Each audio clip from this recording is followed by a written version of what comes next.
Yo, Gila Casla, Nukwa Francis, Quack sister. Gach kan Gila Casla os lacha, lachwa sipazo ye lasir. Duke was lacho, a week na guisach sa lequeltao. Gila Casla. My name is James Quatel, and I would like to welcome you to our traditional territory of the Liquidoc people of the Weewakam Band. So on behalf of myself, I'd like to say welcome. Welcome to our territory. All right, good evening, audience. Can you please raise your right hand and your left hand and throw them together to really thank the volunteers and the staff at the Tide Mark tonight for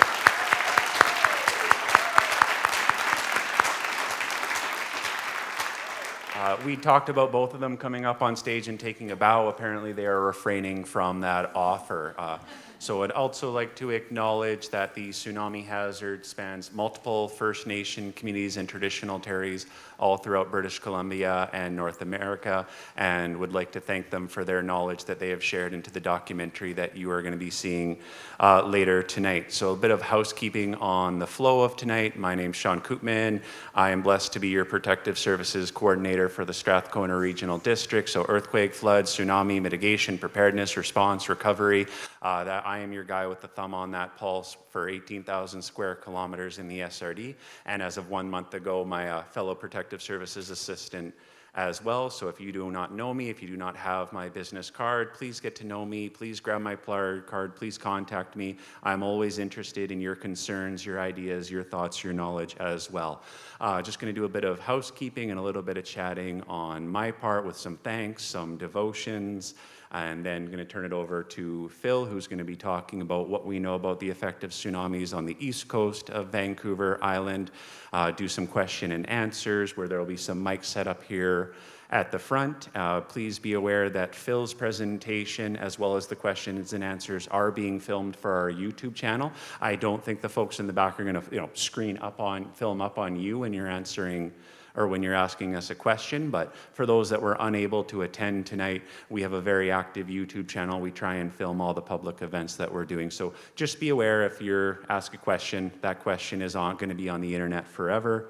And then we'll try to turn it over to Tsunami 11th Relative, which isn't being filmed tonight, kind of awkward to film a movie, but will be available to the public on YouTube in about 6 to 12 months after Ocean Networks Canada has toured it around a little bit. So, first off, some thanks. Thank you so much to each and every one of you for taking your time from your journey to join us here tonight. I want to thank our volunteers and first responders. And so for those that are in the Tyanite, so if you're a volunteer with ESS, with radio, with search and rescue, with fire, I am going to ask that you please stand up and take a bow because you definitely deserve it. And I know who you are, so if you don't, Amanda, Franz, come on. Catherine, Laurie, I know who you are. Yeah, lights are on. Thank you, because without the work that the first responders and volunteers put in, really the work that me and Casey do behind the scenes is pretty much meaningless in my opinion. I also want to thank my presenters and fellow team. This was just 2.5 years ago. This was just an idea that Peter threw out on a Zoom call, and then we got a $600,000 donation from a philanthropist on top of the $450,000 that we got through a grant to do from phase 1, so $600,000 from a philanthropist to do phase 2, which funded this documentary, and then we got $319,000 from a different grant. A portion of that is allowing Peter and Jax to tour this throughout the different SRD communities. But for devotions tonight, it's very important to mention that some of the elders that were interviewed in the documentary are no longer with us. So I'd like to devote that to them. I would like to, Okay. I can't do the first one, so I'm just going to skip to the funnier one. I'm also going to devote this to the guy who lives on the bottom of Rob Braun Street in the apartment complex, who called me after the 2018 tsunami warning in January. Turned out to not be a warning at all. It had no effect on the coast, but this guy woke up on the east coast of Vancouver Island at 3 a.m., put on his housecoat and ran in his flippers and his boxers up the housecoat, up Rob Braun Hill, all the way to the grocery store. So sir, if you are here tonight, if you are watching this, basically Phil's presentation is for you. And my last devotion is to my unborn son, who thankfully didn't come a day early and actually let me be here tonight to see this documentary that we've been working on and talking about for the last 2.5 years. So I'd like to bring up the fellow members of my team who I have come to know and love over the last 2.5 years as we started to put this project together. So Phil, Peter, Jax, Casey, I'm feeling really awkward up here by myself. So I'm just gonna ask them to introduce themselves one-on-one and then turn it over to Phil for his part of the presentation.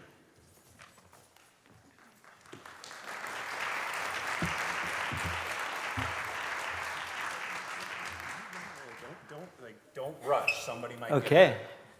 Well, good evening, everyone. My name is Philippe Saint-Germain. Really happy to be here this evening. I'm originally from Quebec. I moved to Vancouver about 10 years ago after I graduated from the University of Ottawa.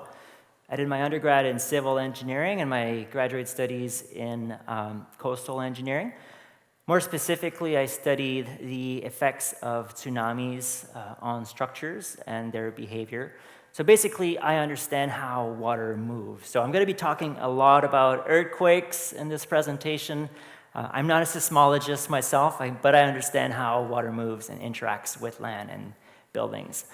I want to acknowledge that I live in Squamish, and I'm very thankful to be able to share the traditional territory of the Squamish First Nation. I moved there 3 years ago, and I really enjoy it there. So this project has been really, really interesting, and I'm really happy to be here this evening to be able to share with you this information and share the stage with my friends here. So I'm Sean Koopman's new assistant, and yes, I'm shorter than him by a lot. I started about 6 weeks ago. It's been quite the adventurous run across almost all of the Strathcona Regional District, and while he is home snuggling his baby boy, I will be manning the phones and dealing whatever happens to come up. But luckily, I happen to know where he lives, and I have a dog that likes his dog, so it should work out. What's your name? Oh. Casey Longhurst. Okay, hello everyone. My name is Jacqueline Laflamme, and I'm the Indigenous Community Learning Coordinator at Ocean Networks Canada, and I was a research associate for the tsunami risk assessment and for the tsunami documentary that you'll all see. I am Métis on my father's side and Scottish on my mother's side, originally from Treaty 7 territory, but I now call Lekwungen territory in Victoria home. I just want to say thank you all for coming tonight and joining us in this important conversation. And I'd just like to say how grateful I am to work on a project that, and with people that understand the importance of utilizing multiple ways of knowing, both science and Indigenous knowledge, to help create safer communities for everyone. So, thank you. Good evening. I'm Peter Romer. That's my Dutch name, and I'm Frisian on my father's side, and I'm Niska'a on my mother's side. My native name is Wo Asam Gan, which means wooden bowl. I'm from the Lachibu of the Niska'a, the people of the Nass River. And the people of the Nass River hold the oceans and the river in high regard. The salmon come from the sacred headwaters, which the Skeena, the Stikine, and the Nass. And it comes around Haida Gwaii and around Vancouver Island and feeds all British Columbia, all the animals, the two-legged, the four-legged, and everything in between. So we need to hold the oceans and our rivers in the highest regard with the highest respect. This project is unique in that it came together as part of the Strathcona Regional District, the Tsunami Risk Assessment Project, where Northwest Hydraulic Consultants and Ocean Networks Canada were hired to develop the digital elevation models of the Northwest Coast. It's unique in how it combines cutting-edge technology with traditional knowledge and how the two come together to complement each other and keep each other on track. We, of course, like to thank the Cayuga Checklisset, the Nuchatlit, the Ihadisat Chinnikink, Moachat Muchlat, and the Quatsino First Nation, as well as all the municipalities in between on the Northwest Coast. I grew up commercial fishing in the Northwest Coast on a orange boat called the Serenade. Since I was swinging on the boom since I was 6 months old, and I've commercial fished until I was 19 out of Winter Harbor in Cape Scott. That was my playground every summer while everybody went down to Splashdown Park. I went fishing with my dad. And you know, during this project, it showed the urgency, as you heard, that we've lost 3 elders during this project. The urgency to collect as much Indigenous knowledge as we can is disappearing very quick as we lose our elders. Very ancient knowledge. 11th relative was taught to me by Tim Paul. Tim Paul is the one who did this image in 1970, and this depicts the earthquake foot, which you'll learn about in the documentary. One of the dearest to my heart of who we lost was a guy named Ray Williams out of Uquat. I always get choked up when I talk about him. He's the last elder of Uquat. I don't know if you know about Uquat outside of Gold River, but Uquat was the center of the world to the New Chalnoth.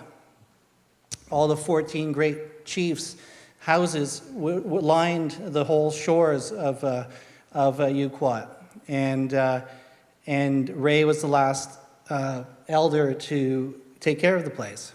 He has now a stepson, and his other son will be the caretakers now. During the project, we lost his wife a year before this, and also Mr. Vincent from Cayuga, who all contributed to this documentary. And we really tried our best to scrape together as much of the traditional knowledge we could, and I really hope there's more out there. We did learn some during our tour. We've been on a tour the last 3 weeks with this documentary. And so welcome, and I hope you enjoy the presentations tonight.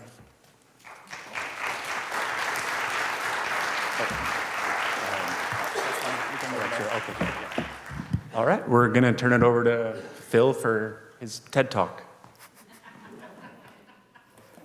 Thank you, Sean.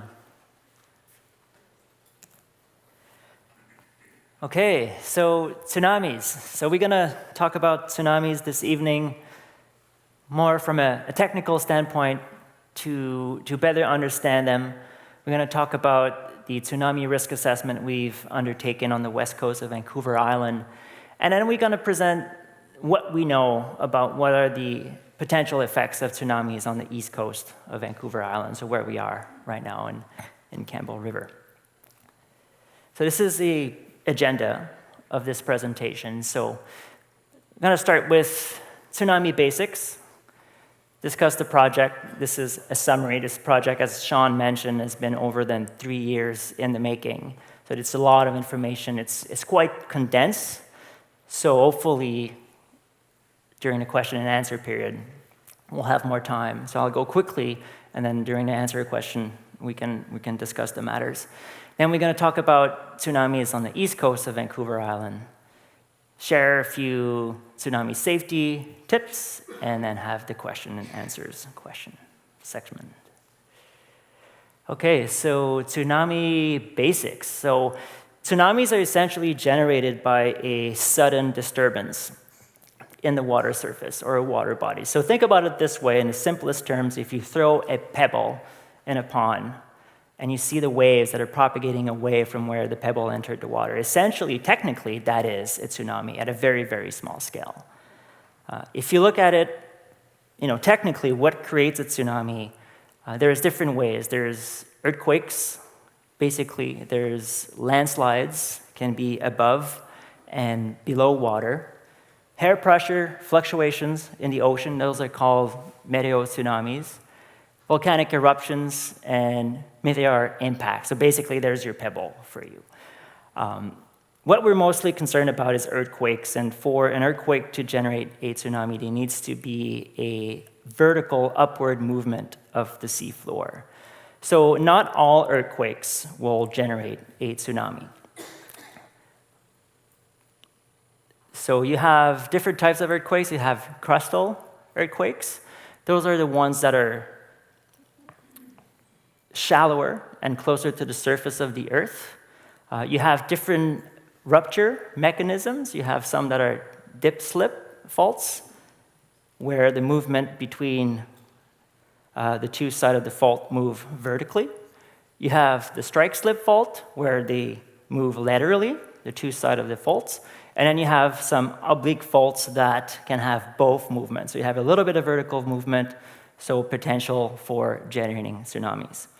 But the one that we're the most concerned about are the subduction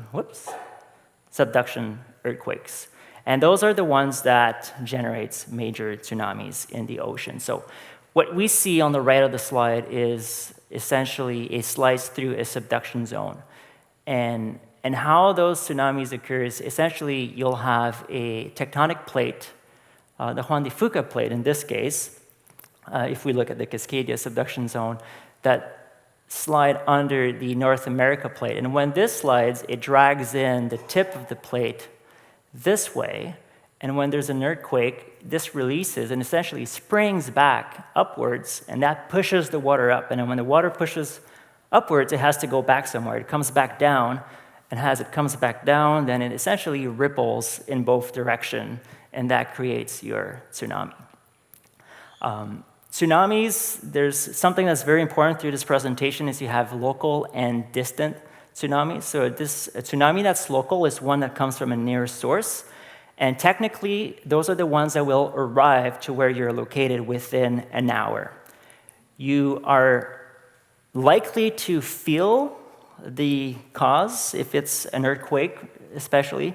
If it's a landslide as well, but not necessarily, but this is the one that you will generally feel what's causing the tsunami. And then you have the distant tsunami from a far source, and this one can take, they're classified as distant if they take more than 3 hours to arrive to you. But in this one, which is really important, is that you might not feel any earthquake or any of the cause that created the tsunami.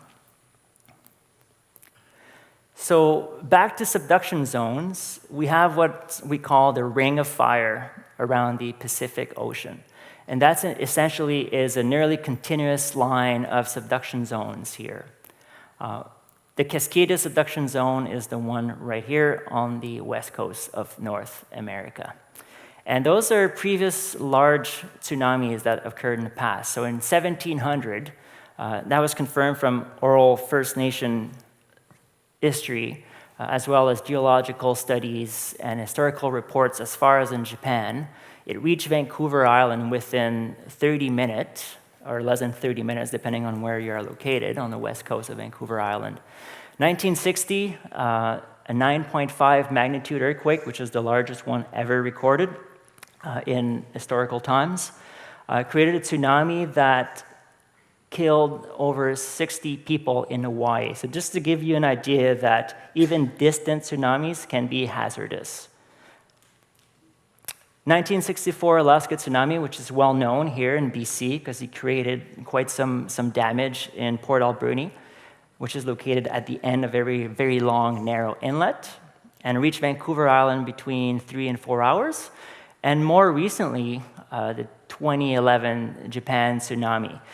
This one is really important to know that this was an earthquake and a tsunami that was bigger than what they expected could be occurring, and that caught them by surprise. And unfortunately, as a result, even if Japan is probably the country that is the most prepared for tsunamis, they are tip-top in terms of preparation. Even then, they suffered up to 20,000 casualties, unfortunately, and of course, some economic losses there.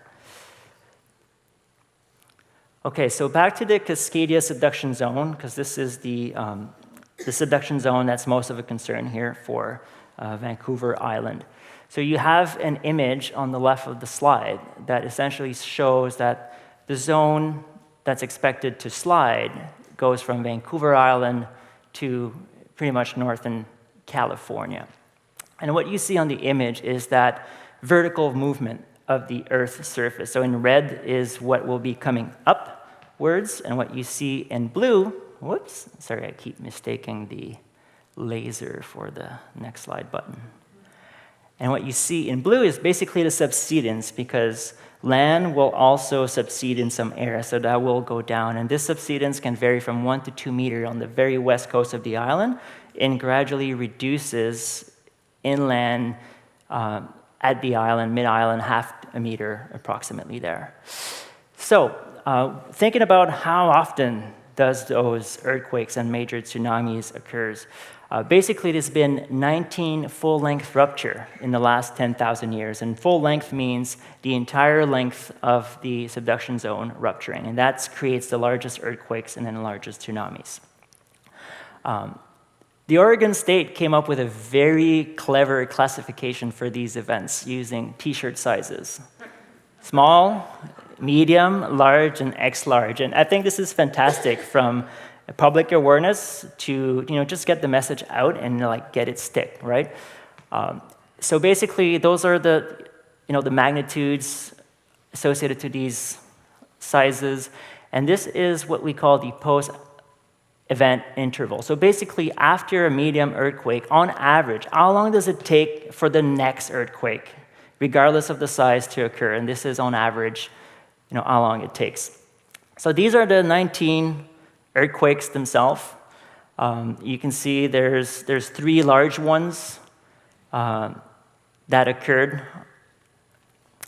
And so what we see here, this one here, it's the one of 1700. It says 270 because that's dated since before 1950 there, basically. So that was a medium.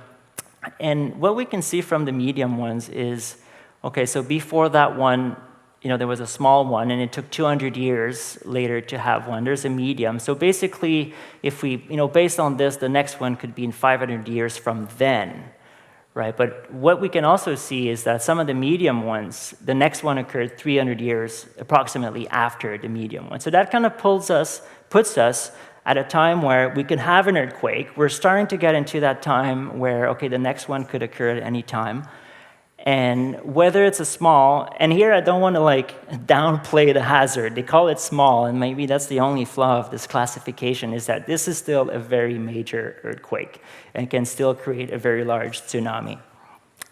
But the point here is that there's been some, the last one was a medium, and after a medium, there was some events where it was 300 years afterwards, and that kind of puts us where the next one could be.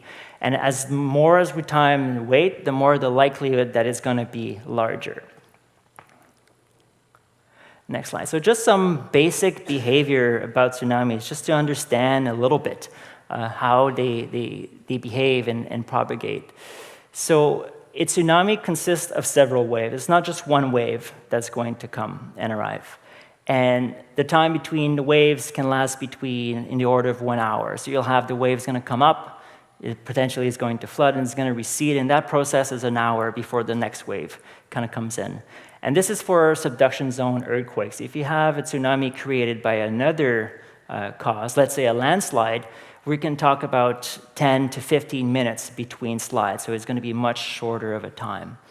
And back to subduction or large tsunamis, the effects can last several hours or even days because of the physics of the propagation in relation to the continental shelf.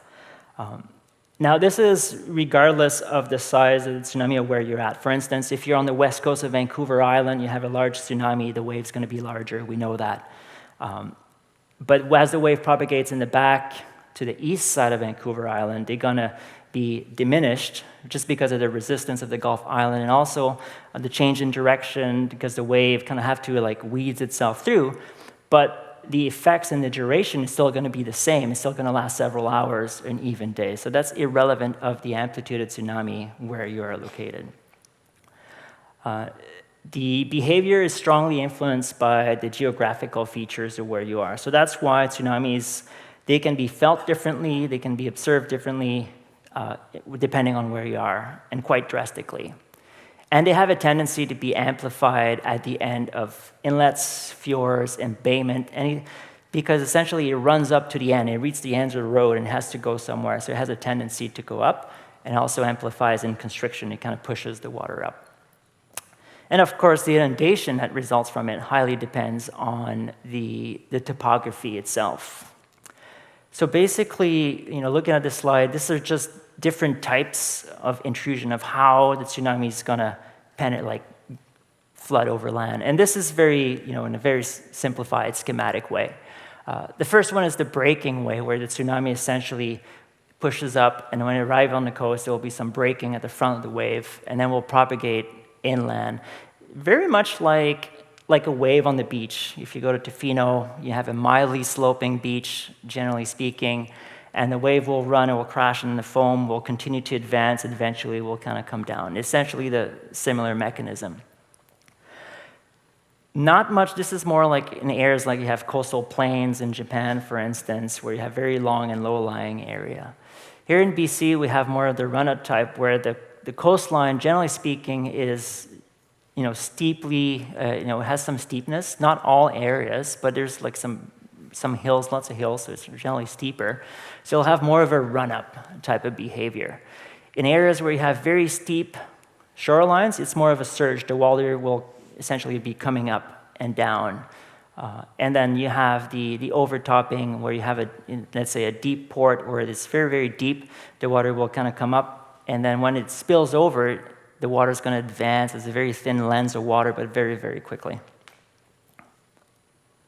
So in BC, we generally have these two types of inland intrusions, and in low-lying areas, we can have this type as well. And this is just, at a larger scale, this is an actual aerial image from the tsunami in Japan, where you can clearly see, the breaking line here of the tsunami when it arrives, the first wave when it arrives from the ocean, and then you have this bore of this, white water advancing over land. And here, in comparison to a surf wave, is that the wave will just keep coming, and then you'll have continuous breaking that's going to be happening here. So they're very, very long waves. And that's where they get their, the water just keeps on coming, and that's where they get their sheer momentum and potential for destruction. Okay, so what's the impact of tsunamis on life, safety, and infrastructure? So basically, it's going to result in very strong water that are very, very dangerous. And it's conservative to assume that if you're caught into this kind of water, that it's likely that you'll unfortunately become a casualty. Learn from the experience in Japan. Even multi-storied engineered steel and concrete structures can be destroyed or severely damaged by tsunamis. And it's fair to also consider that, unless there's this assessment that's done, that buildings that are affected by tsunamis are likely to lose their function. Those are some images that I collected. I had the opportunity to spend some time in Japan during my studies in 2012, so 1 year after the 2011 tsunami, and visited some of the areas that were devastated. So that's me in front, just to show the damage to structural buildings. Essentially, the level where the tsunami level flow was completely destroyed the building. So it's different from typical coastal flooding from storm waves or river flooding, where, yes, you can have forces that can put a lot of strains and stress on buildings, but generally speaking, the water will be move much more faster and have much more momentum and destructive power. So what are the impacts on navigation? So the slide just before that, really, that's where you're essentially facing the open ocean. It's like essentially having a smoking gun right pointed at your face. And that's like the disaster, catastrophic case. So this really, we're more concerned about areas on the west coast of Vancouver Island that's facing the Cascadia subduction zone. Of course, in those events, what I showed there was result of damages on land, but over water, you can only imagine that it would be, very, very hazardous there with strong currents and so on and so forth. On the east coast of Vancouver Island, as I mentioned earlier, the amplitude of the wave is attenuated, but we can still have currents, and currents will be something that be a concern. Essentially, after a tsunami, or right after the tsunami, when the tsunami comes, it's not the same ocean. So people that know the ocean might not recognize the ocean because it'll behave much differently. So basically, the reason of that is that the changes in the water level caused by the tsunami induces, especially in narrow passages and shallow water areas, the water has to move and it picks up speed in those areas. And this video here I'm going to show is actually in Kayikit. This is Walters Island there, and this is a video that was taken after, or just right after the 2011 tsunami, just to give you an idea of how much flow was generated by that tsunami. So essentially you have a boat that is, applying some power to the engine, and essentially staying at the same place in that area.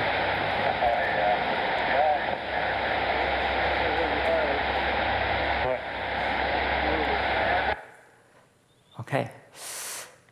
And of course, other hazard when you have these types of events are floating debris. So all the logs on the beaches might be picked up and brought into the water. There might be sporadic eddies that might be generated because those currents will be cycling with the waves, right? They'll be reversing.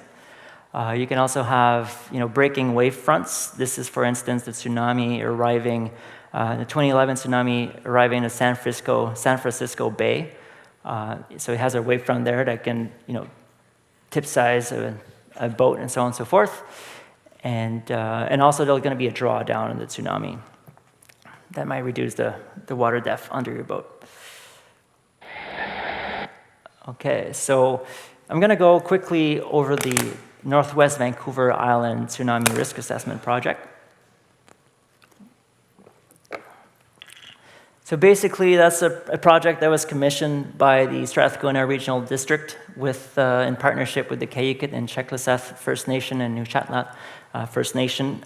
Also involve all the First Nations in the study area that span from Gold River, so the terminal or the waterfront area, all the way to Cape Scott. That was a collaboration between Northwest Hydraulic Consultants and Ocean Networks Canada, which is a division of UVic.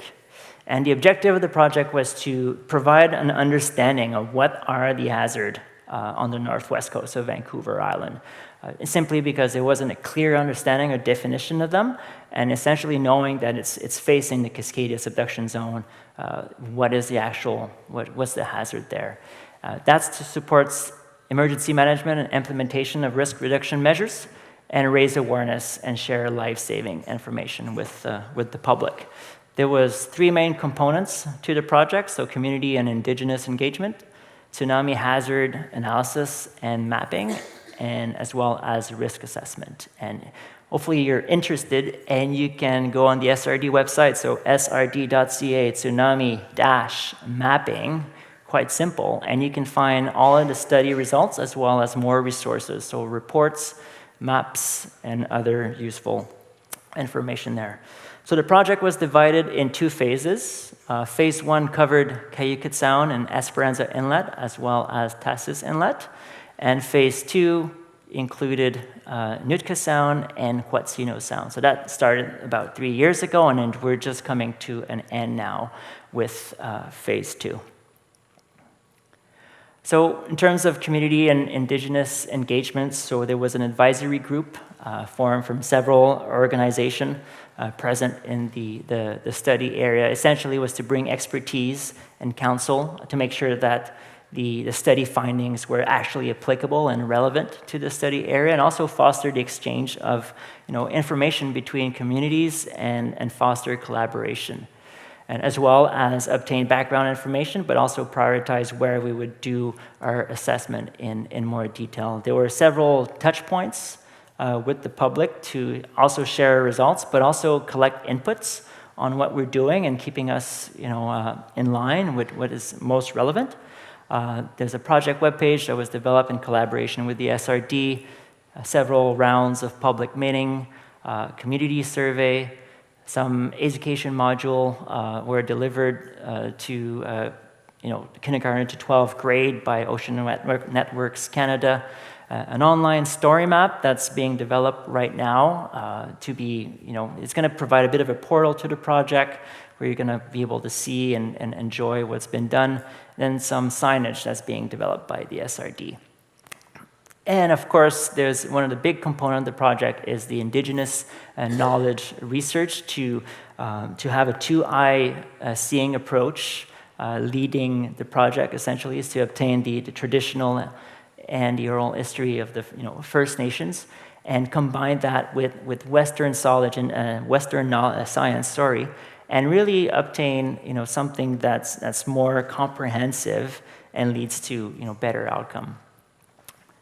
And as Peter will discuss when he presented the documentary, there was interviews that were conducted with the elders to collect stories and teaching and all histories, and there was documentary film that we'll be providing in a few minutes.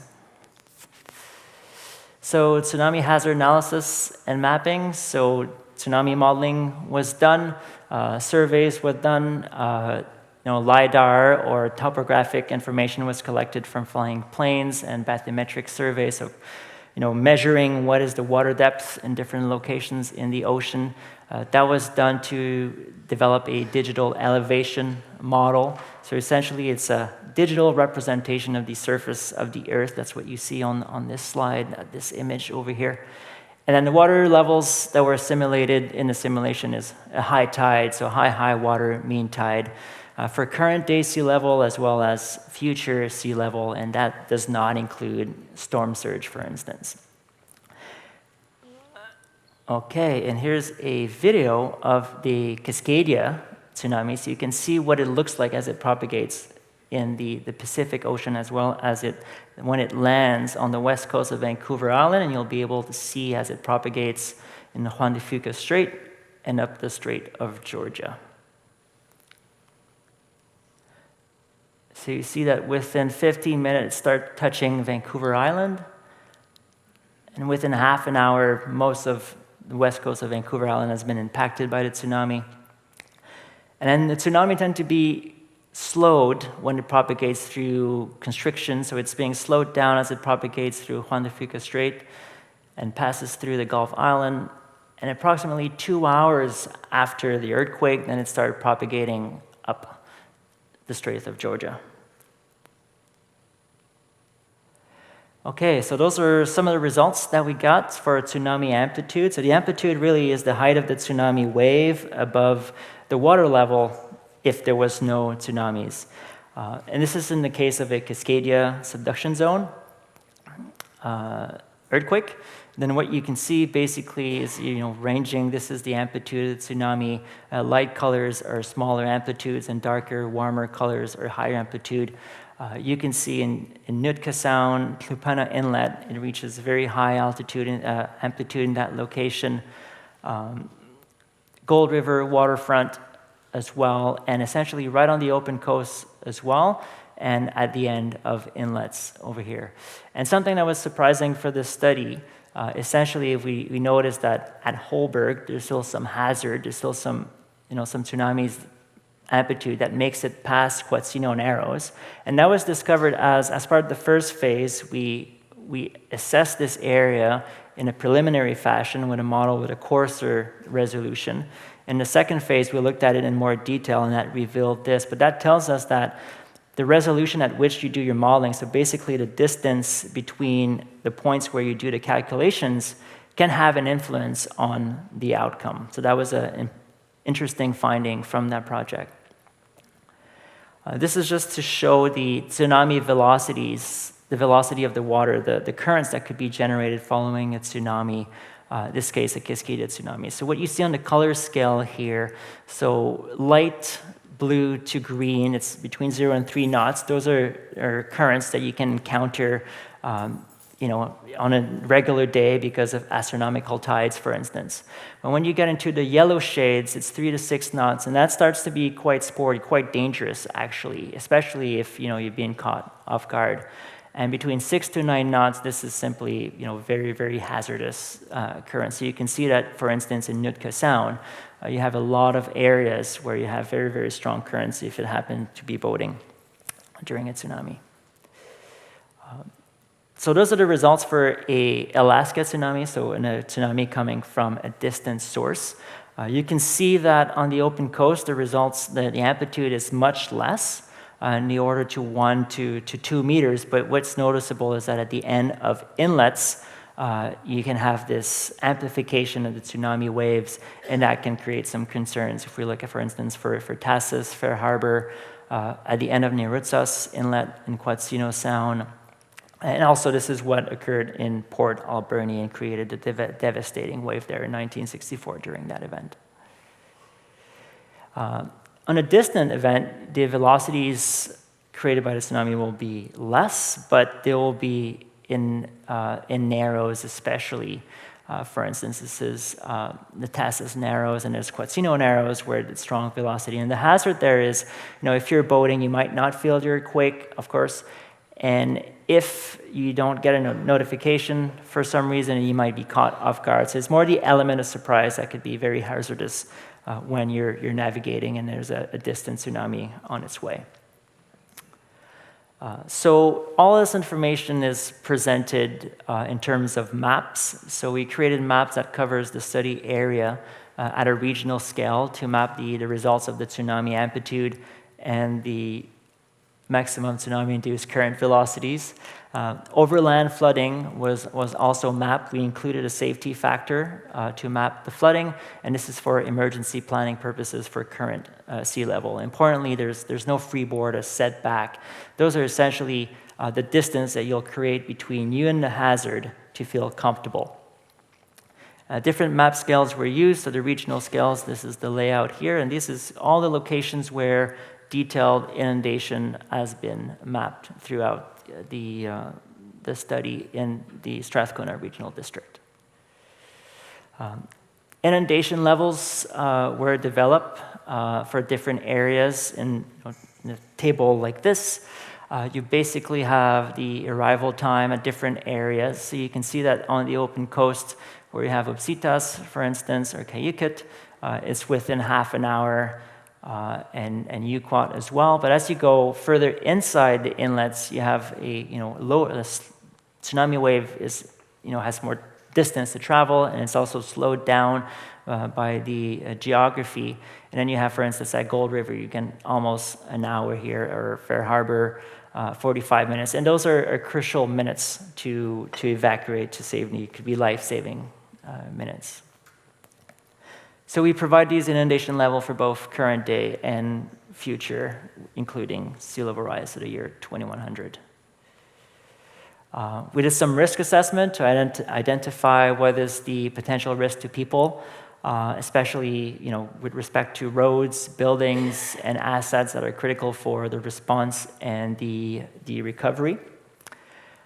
And the outcomes are meant to increase, to foster or help develop the 4 components of emergency management, which are mitigation, preparedness, response, and recovery. And we also provided recommendations for risk reduction measures, which are the next steps following a risk assessment. So we produced some maps that shows the inundation. I'll show you an example here for the village of Tassis that includes the assets at risk. As identified in the table over here. So basically, it tells you your infrastructure or assets that are critical for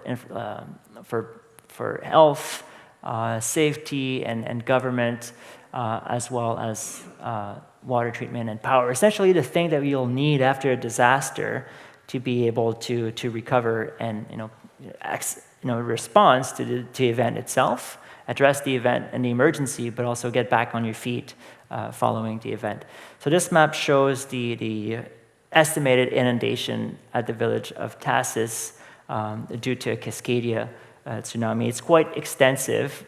2 factors that contributed to that is that it's low-lying area, just like many river deltas, for instance, and also rivers tend to be a pathway for tsunamis. But the level of flooding throughout the study areas and the areas that were mapped vary quite a bit as a function of the topography. And just as an example, this is still in the village of Tasses. This village center is located on the left over here. It's not as affected. It's mostly the waterfront area. Okay, be careful on time here. So what does that mean on the east coast of Vancouver Island? So on the east coast of Vancouver Island, what's interesting now is that the local sources will be potentially crustal faults in the Strait of Georgia. But that depends on the rupture mechanism. It's not an all crustal fault that creates this vertical motion. Some are considered active with potential to generate tsunamis, but this is still something that's an ongoing field of research.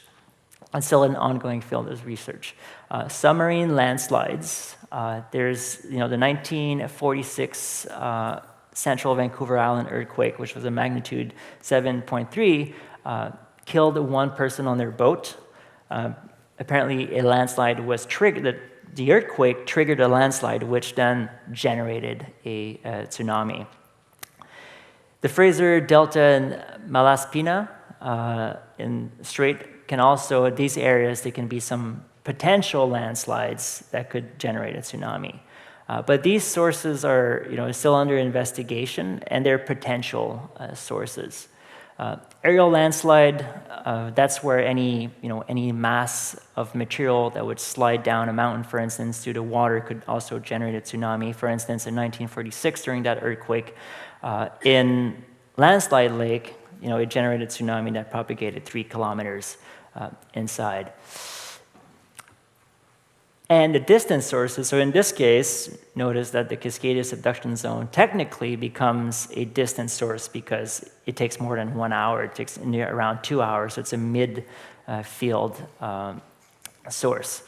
The Queen Charlotte Fault has the potential to generate tsunamis, although in that area, the dip-slip portion of the fault that can create an actual vertical motion is more centered towards the island itself of Ida Gwaii, and as you go south, it becomes more of a strike fault, where there's less likelihood for a vertical motion of the seafloor, and there's of course the Aleutian subduction zone that can create a tsunami that makes it pass in and around Vancouver Island, but also in Queen Charlotte Strait there. There is some limited information that's available, so the hazard is relatively low.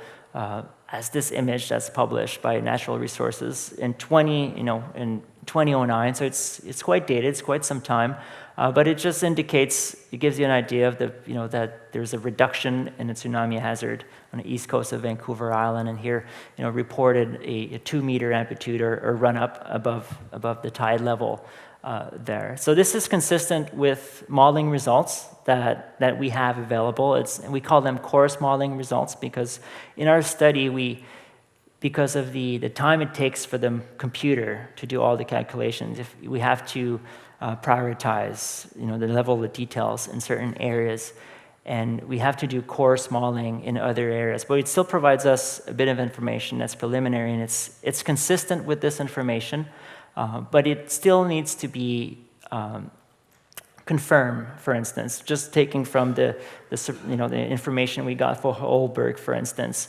all the Gulf Islands, and it's also tsunamis. Their propagation is related to topography, very much independent, and at the scale of 10 meters, it could reveal, especially for embayments or other constrictions or channels, it could reveal that they could be more hazard locally in different areas. But on the east coast of Vancouver Island, what's most considerable is the overwater hazard. That's what we're more concerned about. A little bit about tsunami safety before passing on the stage. So if you're living or you're working in a tsunami hazard zone, or you plan to visit one especially, it's vital that you're prepared for yourself. The first thing is to know the hazard. I'm quite familiar with these things. I travel to Tofino quite a bit. I enjoy surfing, and I was just there last week, and I went to the campsite right on the beach there, and I'm familiar with, the area and the hazard itself, but there was still, some thoughts that came through my mind. I was walking around locating, where is the hill, for instance? If it's a local tsunami, if it's a distant tsunami, how am I going to know that the tsunami is coming if it's the middle of the night, for instance? But in Tofino, they have some sirens, then that would then alert you. But really, the distant tsunami, what's important is being alerted because you don't know they're coming otherwise. So knowing the hazard, what's the level of the hazard, importantly, and then knowing the area, what are the areas that are safe to go, and are you prepared to go there and stay there for some time? Because tsunamis will last several hours and days, so you might have to spend some time in these places. Have a plan. Familiarize yourself with your community evacuation plans. If there's none that's available, identify what high ground is near where you are and elaborate your own plan to get there. And then practice also your evacuation route frequently, and you can also make it like a leisure walk. Might not be perhaps the case in Campbell River, but communities in Tofino, for instance, even neighborhoods have their kind of own evacuation plans, and they know they have their own local trails, for instance, that they use. Be prepared, have an emergency kit and supplies ready.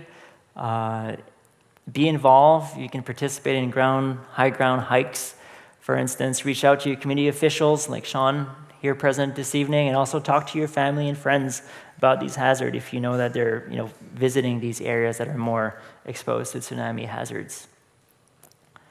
A few considerations about evacuating tsunamis from on land. So consider that the ground will be shaking in the case of a local tsunami. The ground will be shaking. Might take some time to get out of buildings, and you might potentially be injured just from the earthquake itself.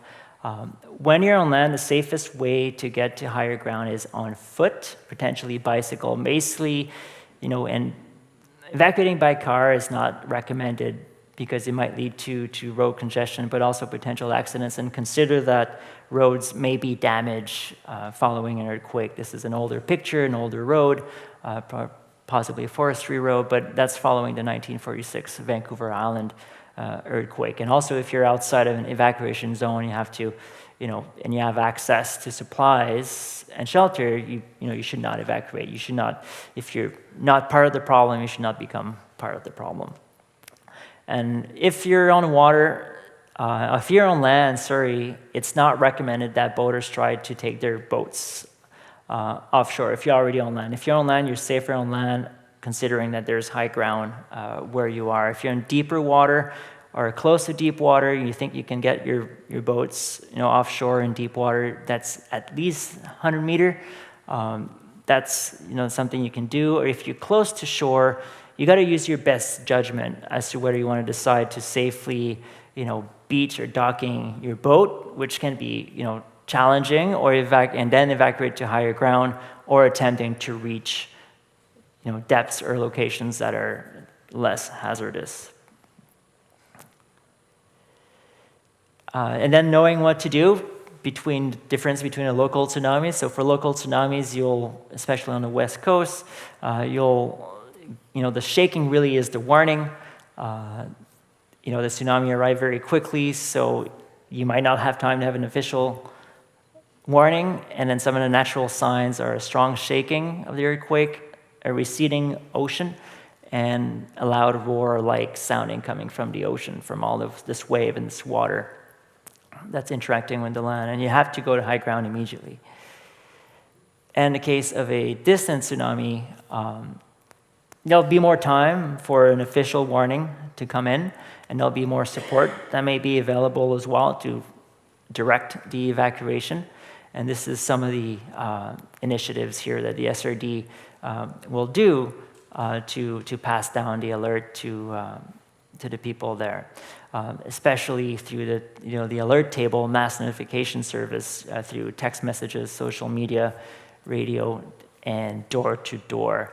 And of course, some communities do have tsunami sirens that would also go on when there's a distant tsunami coming in. But before you travel, get informed and see if those, the community you go in, if they have these sort of resources or infrastructure so that you can, plan your trip accordingly. Okay, well, that's all for me. Thank you very much.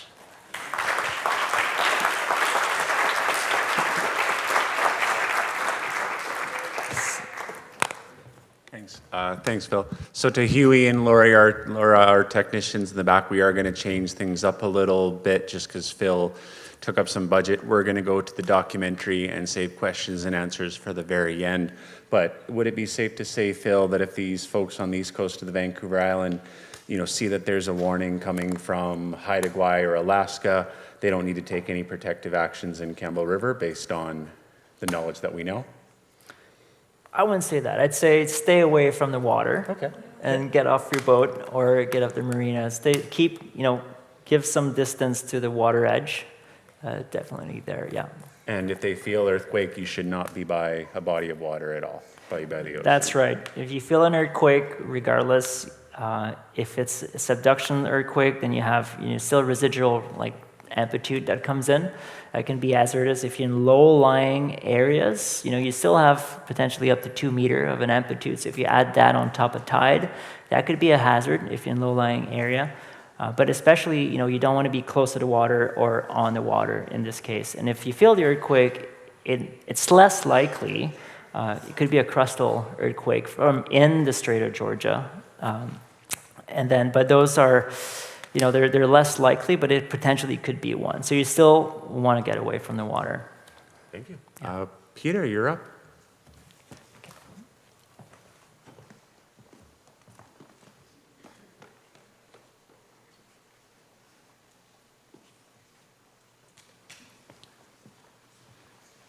Yeah, so we'll start. 11th relative is coined by Tim Paul. That it's one of the ancient knowledge taught by the school of Esther Brown. He says from his grandmother, and 11th relative is we're all related to ocean, land, sea, sky, and so forth. And the 11th relative is tsunami, just to remind us how small we are in the universe and just put us in check every once in a while. So please enjoy.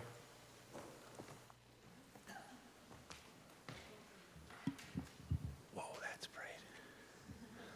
bright. Thank you, and I think it wouldn't be appropriate if we didn't ask Peter to come to the front of the stage here so that he can receive that round of applause as the producer and director of the film. I raise my hands to you, brother. That was incredible.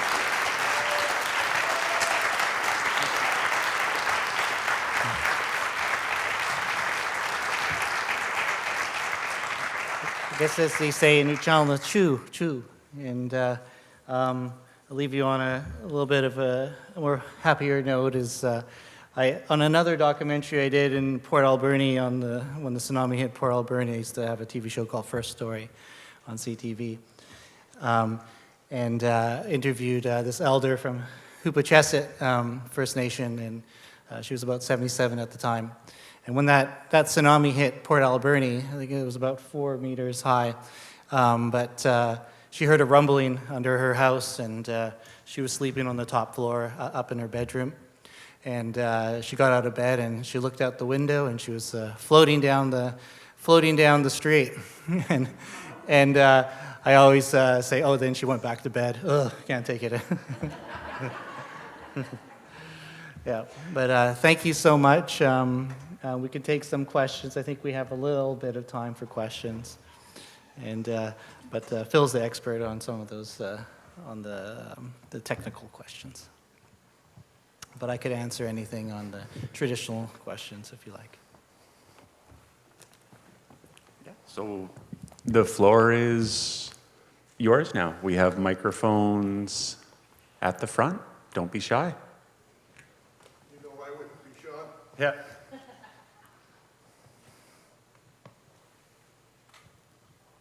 My name is Mark Lasby. I live on Quadra Island in Harriet Bay. In the earthquake of '46, there was a sub-ocean landslide off the end of Rebecca Spit, which is very near Harriet Bay. The crack in the rock can still be seen on the trail leading out to the tip of Rebecca Spit. Anecdotal evidence of what happened as a result of that sub-ocean earthquake was that there was a wave approximately 3 feet high.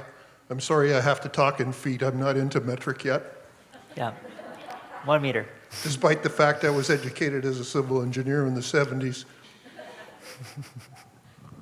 So this story about one person perishing during the 46 earthquake as a result of rowing a single man boat out into the harbor at Cobox and being inundated by a wave.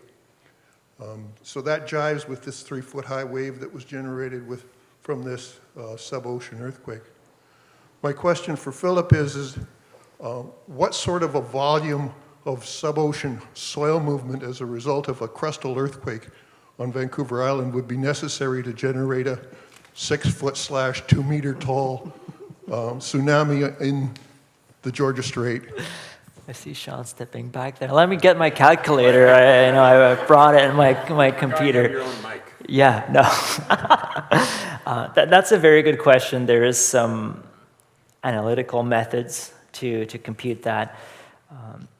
Would have to do some reverse engineering to do that. Some assessments I've been involved in, for instance, at Squamish, the river delta. It's a steep slope, and we look at geological information to understand, from geologists, what would a potential landslide could be, because it's hard to predict what size, what volume of material could slide down, and really it's the volume of material, essentially when it displays that volume, needs to move water, and water needs to go somewhere, and more or less that volume of water is being displaced and generates that wave. So there's empirical equations from lab tests. They do these things at a smaller scale in a lab to kind of come up with equations, and then they bring it to a larger scale to understand what would that be. So I don't know exactly how much, what volume, but that could be calculated or estimated. So the purpose of my question is to identify how much material and then go looking around to see whether there are any deposits of that large that have a potential for falling into the ocean. Yeah. And I personally believe that there are very few deposits that are large enough to fall into the ocean to generate a tsunami on the Straits of Georgia. Mm-hmm.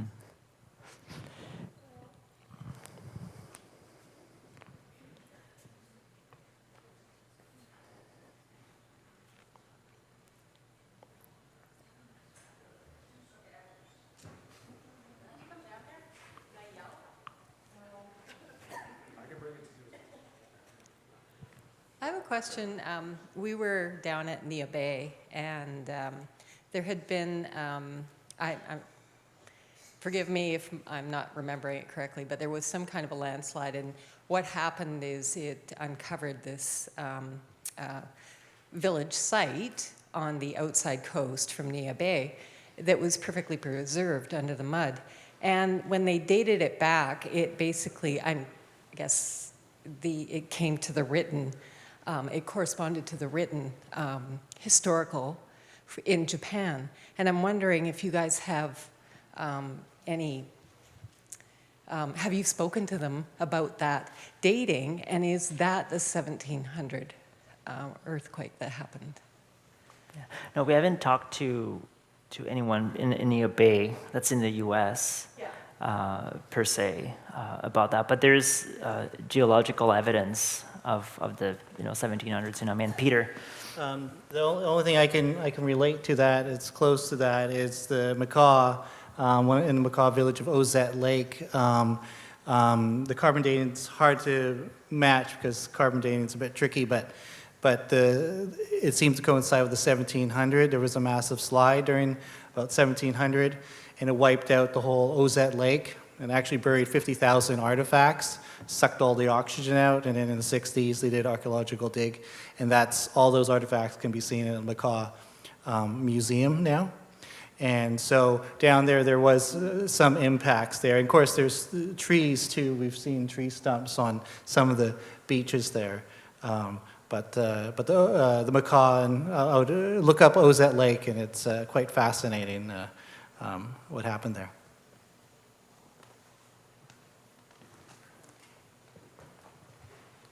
In this side of the room, you're allowed to ask questions too.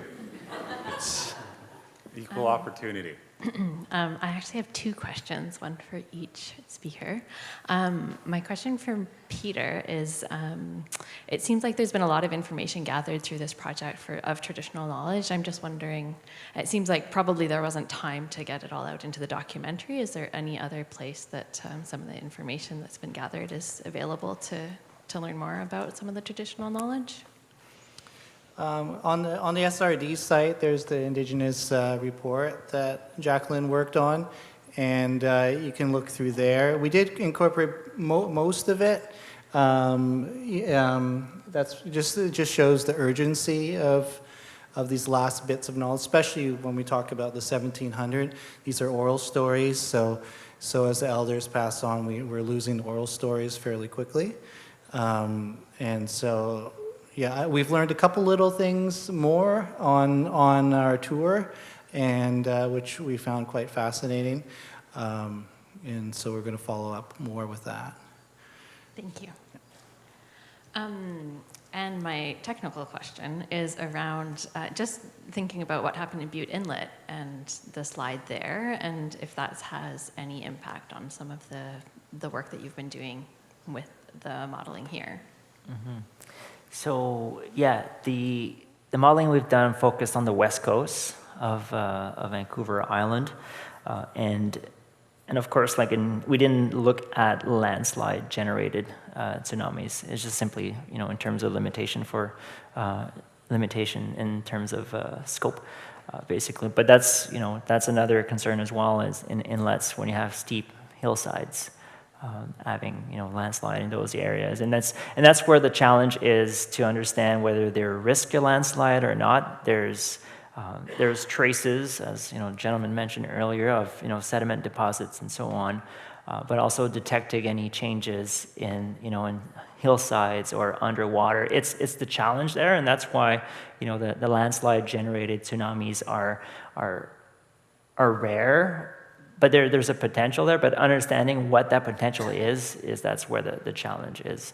Yeah, and with the Butte Inlet slide, I think my understanding of that is, which might not be clear, but that was quite likely due to the impacts of climate change, and so there is potentially risk all along the coast from more similar events like that because of climate change. So, yeah, just interesting. So thank you very much. Yeah, no, that's an interesting question. Thank you. I want to add to your first question there. Pachina Bay was completely wiped out during the 1700 tsunami. They're quite low on the water, and they've moved their community up onto the mountain.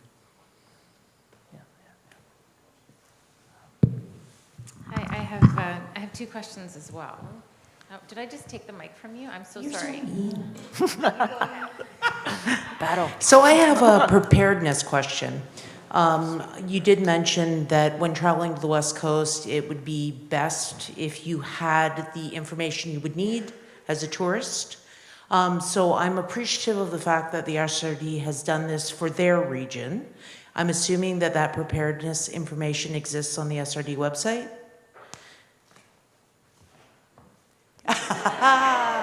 So what about other regional districts up and down the coast? Do they have this similar information if we're traveling to wild and wicked places? I hope so. I think there's some advocacy there. Do you want me to take a bit of a bite on that one? Sure. So if flood mapping is the responsibility of our province and they have money for it through grants, why is it up to a regional district to do mapping of this bit of the Vancouver Island, and then maybe Port Hardy has to do their own thing, and Alberni-Claycoot has to do their own thing, and Souk has to do their own thing?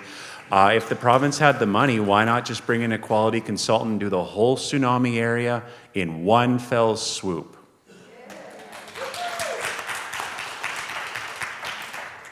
In Alberta, There's one single mass notification system for the whole entire province that counties and local governments have access to. Port Hardy has its own system. Mount Waddington electoral areas have nothing. We use Alertable in the Strathcona Regional District. They use Connect Rocket in the Comox Valley Regional District. They use Voyant in Nanaimo. You could go through like 5 different notification systems just on Vancouver Island because it's handled at the local level here. Just so, yeah, I cannot speak to really anything below the Strathcona Regional District to what they're doing. I can speak a bit to Mount Waddington because they were very important partners with this. And where did that person go? Was that Cal? I'm also going to be sending you a brochure that we're developing for Cayucot and Fair Harbor to proofread for us. So because all that information is what we are starting to do with this tsunami mapping, is putting up those signs, developing brochures for residents, for tourists.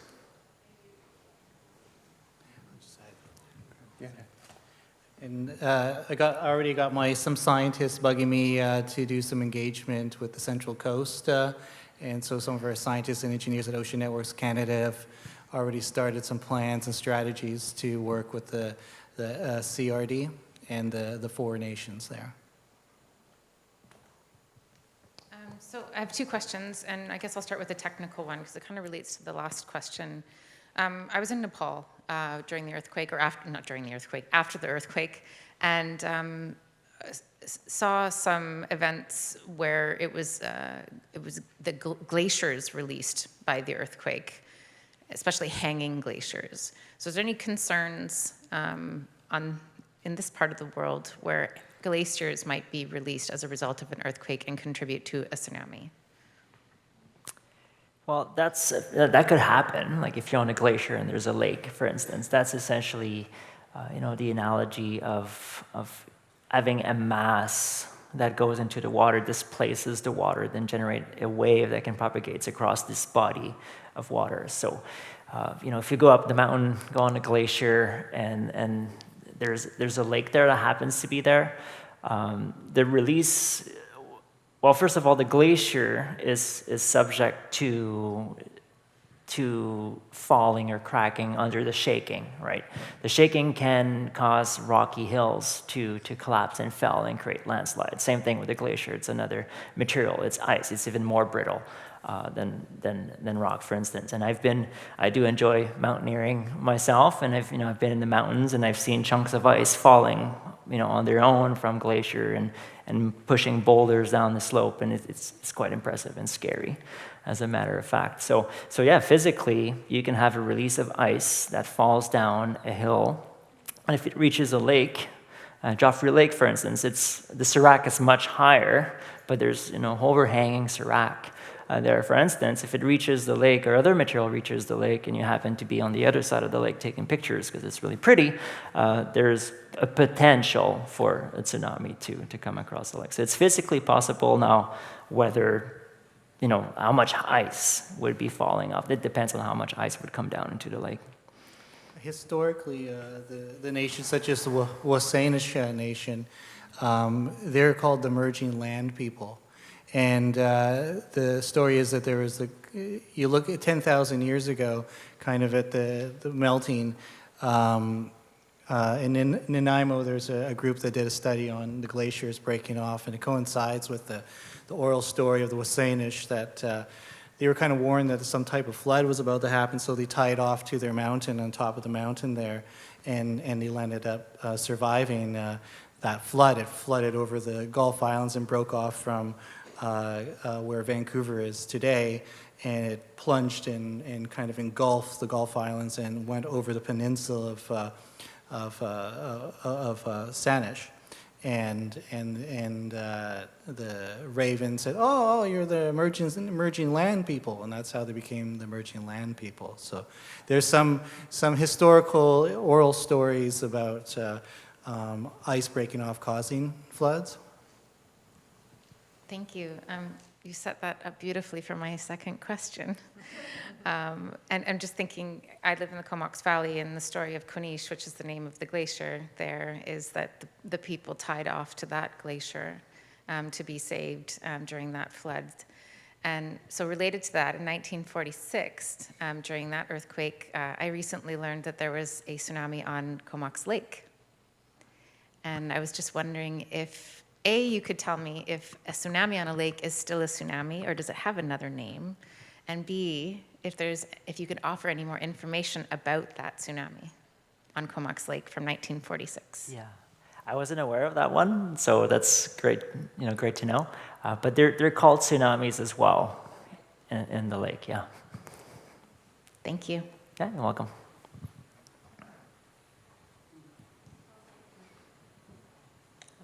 I was just wondering if we were hypothetically to have a tsunami here, would it affect the local salmon, like, in any way, or?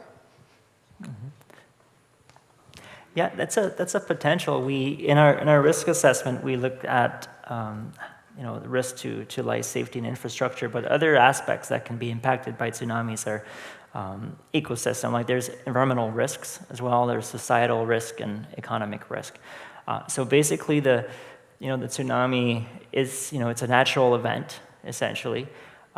It will induce very fast. The water will be moving very, very fast, so there's going to be erosive potential. So if you have different spawning beds, or you have hill grass or other ecosystem that could be affected or damaged by water that moves faster than it usually does, then you can have an environmental impact on different ecosystems. One example, it's not quite a tsunami, but Big Bar on the Fraser River, there was a natural rock slide or rock failure that changed the hydraulics of the river, and then the salmon couldn't make it up the river anymore. So that's why there was a lot of activity, a lot of measures there to try to have the salmon bypass this effectively a natural obstacle, for instance. So the tsunami can potentially have an effect on natural ecosystem and the salmon as well, to a degree. But that's an excellent question. If you want to research that one day, that would be a lovely topic. Thank you for the question.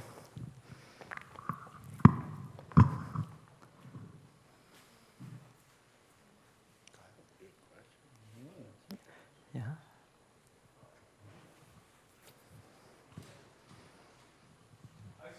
Wondering, you kept referring to earthquakes in Alaska, but where would the epicenters be when you were talking about the effects on the West Coast?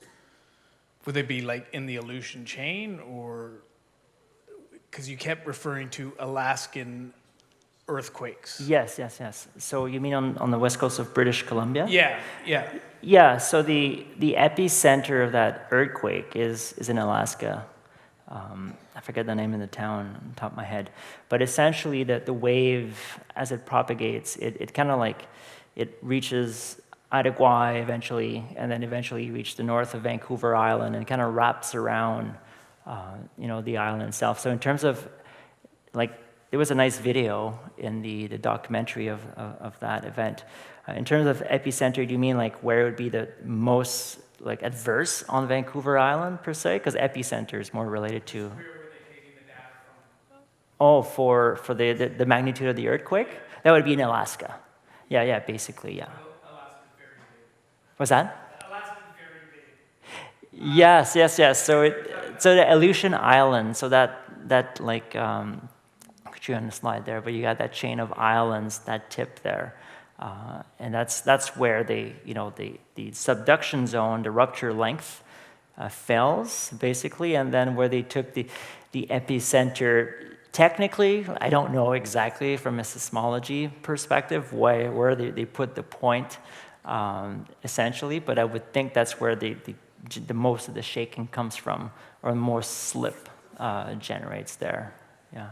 Hopefully that helps answer your question. Sorry, I can't answer more than that.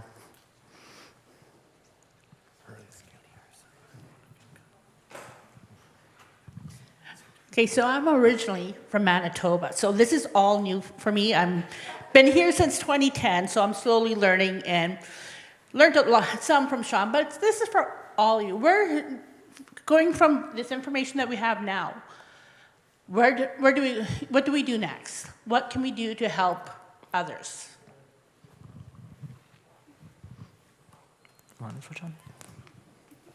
So steps that we are taking, we have a $150,000 grant to design a retrofitted version of the Cayucit Community Hall on Walters Island to serve as a tsunami evacuation structure. We are designing, you saw some of it in the film, but outdoor signage that communicates the evacuation zone and protective actions. We are translating the 4 Nuu traditional dialects into 4 different tsunami language brochures so we can communicate to the First Nations at risk in their traditional language. We found out from this information that it doesn't actually really change our evacuation plans for Tassis and the Cayucit area, but it did drastically change evacuation planning in the Fair Harbor, Ukalji, Ahata, Sabalis area. So we've got a consultant that's upgrading that plan right now. That's just a small handful of what the regional district is now doing with this information.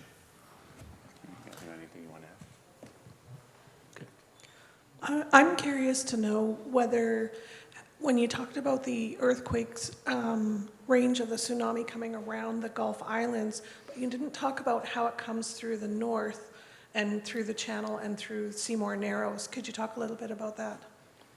Yeah, so that's a good point. Like the tsunami will, will also come through Johnstone Strait and Discovery Passage there. Really, the way the Cascadia subduction zone is oriented, it's kind of facing Juan de Fuca Strait. So we kind of like inject essentially the wave through there, and it will essentially the water will find its way, and weave through islands and different channels. For that area, in the case of a Cascadia subduction zone, the wave, the orientation of the wave it's towards the continental shelf. But you saw in the video that the wave kind of radiates around in lesser amplitude or magnitude. It radiates around, and then it would wrap around. Some wave would wrap around, just like a regular wave as it wraps, and when it comes at an angle with a beach, it has a tendency to wrap into diffract and refract and wrap to the beach. But basically, it will be refracting around, and by the time it comes around, it dissipates because it irradiates an area where there's no wave, so it propagates and diminishes, and it will come around. So it's still going to come around there. There's going to be some waves that's going to be coming around as well. How much and how much does that compare? It's not something we looked at specifically for this study, but you can also think that there will be some effects, whether on the currents or on the elevation of the water itself in those passages as well. Yeah.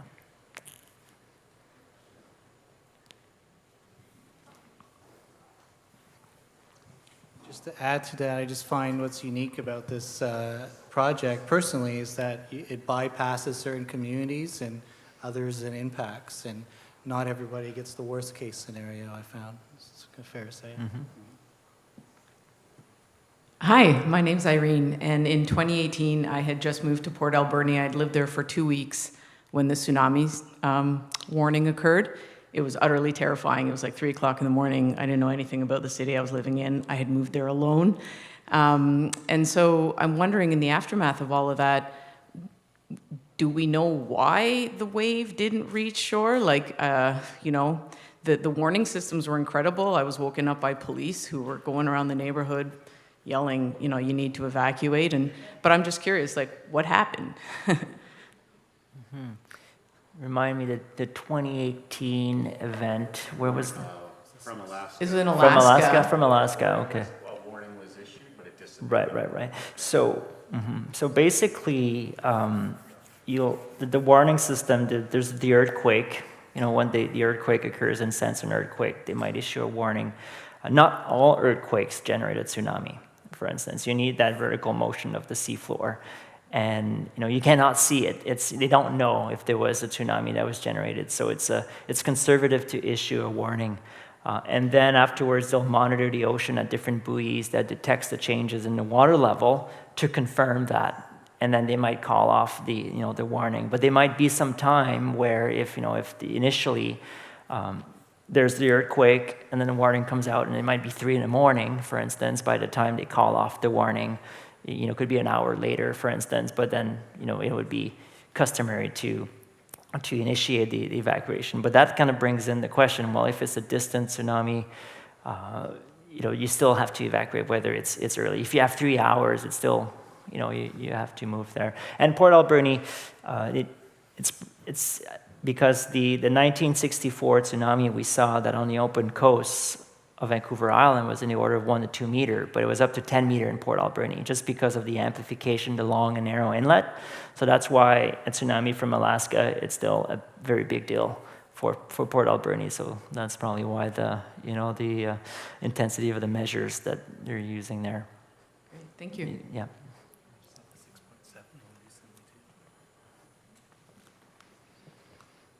So, homework. No, not even kidding.